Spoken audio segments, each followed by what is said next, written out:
দেখুন switch off করে রেখে দিয়েছে। বলছি যে আপনার হ্যালো করা হয়ে গেলে আমায় একটু দেবেন, আমি একটু হ্যালো করবো।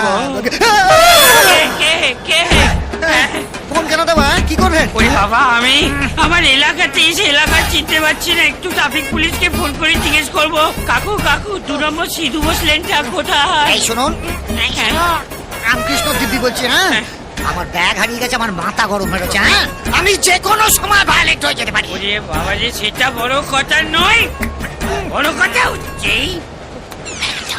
কি করে। আরে আমি অন্য একজনকে আমি ব্যাগটা রেখে জল আনতে গিয়েছিলাম, মাথায় ঢুকেছে। ওরে বাবা, মাথা পুরো শিয়ালদা সাবয়ে, যা দেবেন হুকুট করে ঢুকে যাবে, ভুলে যা।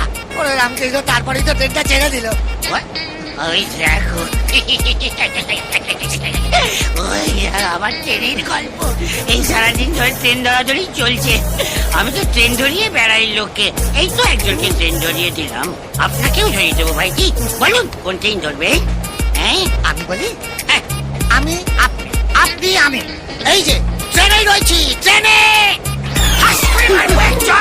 ভদ্রলোকের ছেলে মনে হচ্ছে, এত মদ কেউ খায়? কত পেক মদ খেয়েছেন, আপনি বলুন শুধু কোন ট্রেন ধরবেন, সেই ট্রেন ধরিয়ে দেবো। রামকৃষ্ণ গো।